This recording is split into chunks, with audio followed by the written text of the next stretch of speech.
And this is my first shelf of read lesbian books. I've got a little auto-straddle sticker tattoo and my old typewriter key watch that doesn't work at all anymore, but it's still pretty. The first book I have here is Daughters of Darkness, Lesbian Vampire Stories, which looks like the cheesiest thing on earth, and kind of is, but is also sort of great. This is the collection that has the space vampire lesbian story, so you gotta read that. And I have Two or Three Things I Know for Sure by Dorothy Allison. I haven't read Bastard Out of Carolina yet, but I loved this one. It's such a short read, but it's so powerful. And The Last Nude by Ellis Avery. This is a story about Tamora de Lempecka, who was a painter in the 20s, and it's about her kind of affair with this woman. And again, it is so beautifully written, and I loved finding out more about this painter. I want to read biographies of her as well. It's not the lightest of reads, but it's definitely moving. And I have Fun Home and Are You My Mother by Alison Bechdel, which I've talked about on this channel. I absolutely adored Fun Home. I didn't like Are You My Mother as much, but it's still really good. If you're a fan of books and literature, I definitely would recommend Fun Home. It's a great graphic memoir.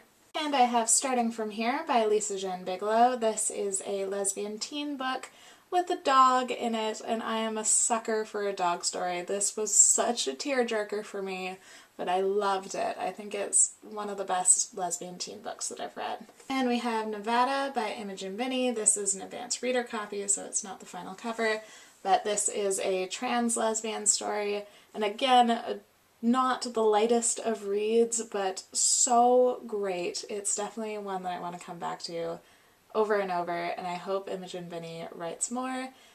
We definitely need more trans lesbian books. Ruby Fruit Jungle by Rita Mae Brown, which is a lesbian book that was written in the 70s or so, and it was one of the first lesbian books that I read, and it was such a big deal for me. It kind of started my whole love of lesbian books, and I still think this is such a great read for just this completely unapologetic main character who really doesn't care what anyone thinks of her, and I think we still need that. Also, it'll still have stuff that'll make you uncomfortable even now, so it was definitely boundary pushing. And Pages for You by Sylvia Brownrigg. This is a story that I loved when I first read it, I think as a teenager, and I'd be interesting to see what I think of it now, because I believe it's a story about a teacher and her student in college. And I remember it being a little bit awkward to get into, but then it totally hooked me and I loved the writing style. But I wonder what I would think of it as an older reader. And When We Were Outlaws by Gian Cordova. This is a memoir, and it's all about being a lesbian activist and all of the politics, but also just personal drama. This is during the 60s and 70s, and it's a fascinating time to read about for me, especially the activism. I really loved this one, and I can't wait to read her lesbian nun book, too. And then we have my little collection of Ivan Coyote books. There's Bow Grip, which is their only novel, and this actually doesn't have a lesbian main character. It does have some lesbian side characters. And then their short story collections, Close to Spider-Man, Loose End, Missed Her, and The Slow Fix, as well as sort of a memoir with Ray Spoon, which is Gender Failure. And I just love Ivan's storytelling style. It really feels like just a friend who is talking to you about their experiences and all of these great anecdotes. I think my favorite is Missed Her, but that might be because it was just the most recent story collection that I read. I love all of them. I definitely recommend picking them up. Then I have The Narrows by M. Craig. I also have this little sticker of the cover. This is a great sort of fantasy book that I don't remember if it takes place in Portland or just some place that's really like Portland, and it's almost like a hipster fantasy book where it mixes technology that we have now with a magical element, and there's sort of quests, and I loved it, and I wish that it was a whole series. there was like coffee houses that used dragons to heat up drinks. It was just fantastic. Most of these books, by the way, I have reviews up at the Lesbury if you want to know more about them. And there's Missed Him in School for Girls by Nayana Karamboy. This is a little bit of a mystery about a girl who is found dead and trying to find out what happened. This is a bisexual story, and it's a little bit of a coming-of-age story. It takes place when she's 21 and she's becoming a teacher in India. And I just found this to be such an atmospheric read. You just really feel like you're there and you're being sucked into the story. Then my favorite lesbian teen book, The Miseducation of Cameron Post by Emily M. Danforth. This is an advanced reader copy, but I actually got it after the book was officially released because I just thought it sounded interesting, so I contacted the author and she was amazing and dug up an old advanced reader copy that she had kicking around and sent it to me along with a bookmark and a postcard. So I've got a little signed postcard from Emily M. Danforth, and after I read it I fell in love with this book. So it ended up being amazing that I have her signature. She's incredible. I will read anything that she writes now. She hasn't come out with any other books, but I am so excited for when she does. And there's Indigo Springs by A.M. Della Monica. This is a bisexual fantasy that is basically about magic as sort of this force that infects the world. It's this mysterious blue liquid, and it's her and her friends trying to control it, and it is a fascinating story. I definitely enjoyed this one. I unfortunately didn't like the second book nearly as much, but this as a standalone I think works really well. It's told sort of in flashbacks, so you know the disaster that happens at the end of it, and then you end up just trying to figure out how it came to that throughout the course of the novel. I have Kissing the Witch by Emma Donoghue. This is another one I've talked about a lot on this channel. It's a collection of feminist fairy tale retellings. Most of them are also lesbian, and I love the lyrical writing style, and I always love fairy tale retellings, so lesbian fairy tale retellings are probably going to be an instant hit with me.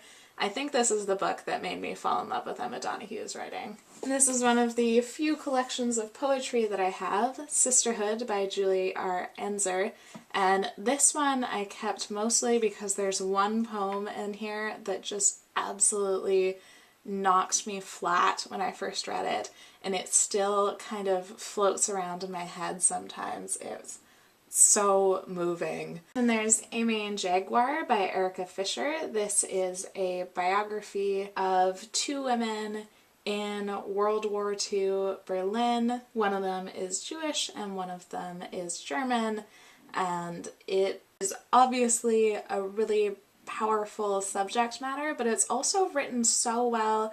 I was actually halfway through the book before I found out that it wasn't a novel. I thought it was just a fantastic story, but it is also true. This is great both as history and as a love story. Then I have lesbian pulp fiction, selected by Catherine Forrest.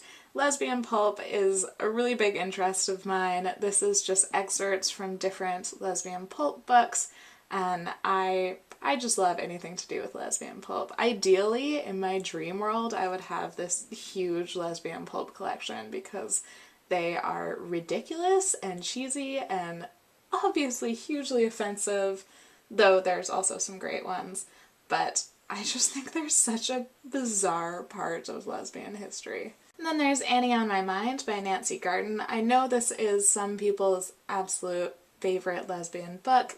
I actually didn't enjoy it that much, but it's so important for so many people that I keep trying to come back to it and rediscover things about it. For me, it felt like the characters read as way younger than they're supposed to be. They seemed like preteens when they're actually graduating from high school, but I guess it's one that I can't let go of because so many people love it, and lesbian young adult is probably my favorite genre, at least it was, so it kind of deserves a place on my shelf anyway. Then there's Hello Groin by Beth Gooby.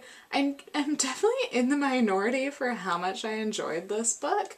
I know that lots of people didn't think it was very good, but this was my favorite lesbian teen book until the Miseducation of Cameron Post came out. I loved the book subplot of this, the censorship plot in the school, and I just thought it was really fun. I liked how it described drugs and sex in this just realistic way. Probably the love story isn't the most amazing romance of all time, but I really liked it, and I will probably always have a soft spot for this one. And then there's Hild by Nicola Griffith. This is a historical book, and again, this is one that it's funny that I keep because I didn't find it hugely enjoyable to read because I'm not really a historical fiction person, and there were so many names to try to remember and how they all connect through the passing of royalty.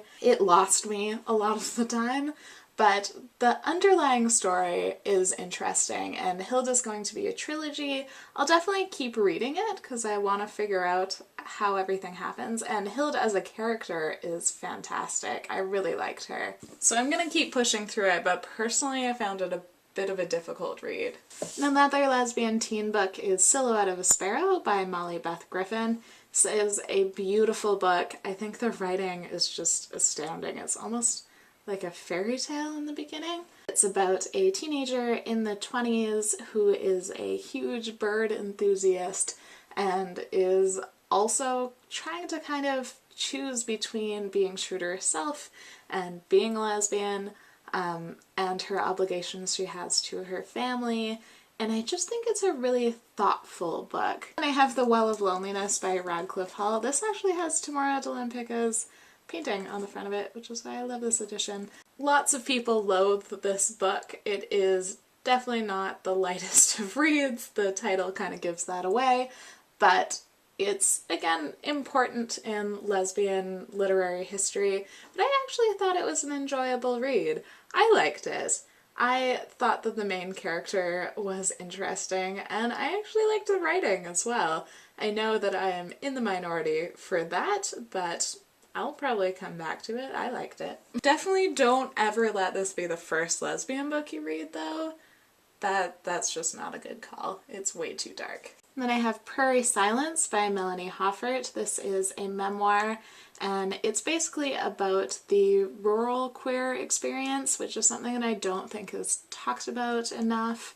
And it's about kind of coming back to that rural home and finding a way to be queer and not be centered in the city.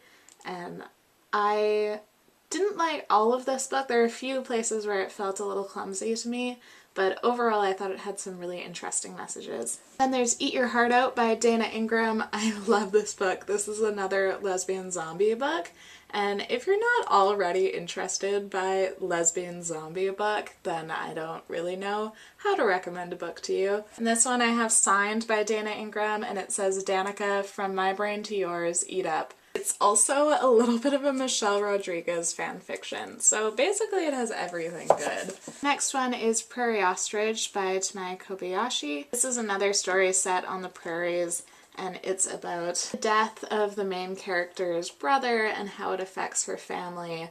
It's also about her older sister being a lesbian and how that unfolds in the small town, and about being one of the only Asian families in the town.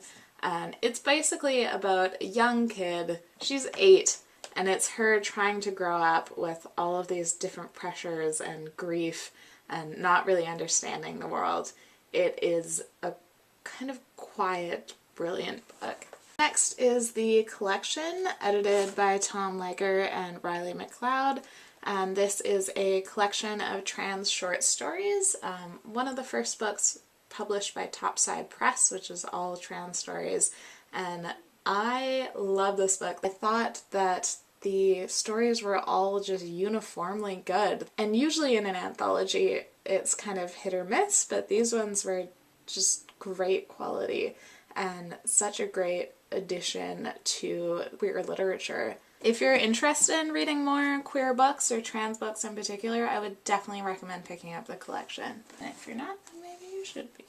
And then I've got my Melinda Lowe collection, Ash, Huntress, and then on the next shelves, Adaptation and Inheritance. I've talked about this duology pretty much to death, but I'll say it again, it's an amazing kind of sci-fi duology. It will appeal to fans of the X-Files. I think that people who like dystopians will really like it, and I think this would be a great one to actually give to a teenager that you know, because it has some fantastic messages in it. And it's also just a great read. Ash was Melinda Lowe's first book, and it's a queer retelling of Cinderella. I see it as bisexual, but some people see it as lesbian. Again, it's something that if the idea of a lesbian Cinderella doesn't immediately appeal to you, then I don't really know how to recommend it. And Huntress is a book set in the same world. I also have it signed. This one wasn't a personal favorite of mine. I like the world a lot, but I found the story a little bit dark, I guess, a little bit bleak. But one of my friends who's read all of Melinda Lowe's books, this is their favorite, so I think it really just depends on personal taste. She's definitely one of the top lesbian young adult authors that you should pick up if you're at all interested in the genre. So this is the end of part 2, and I'll have part 3 up soon. Thanks. Bye.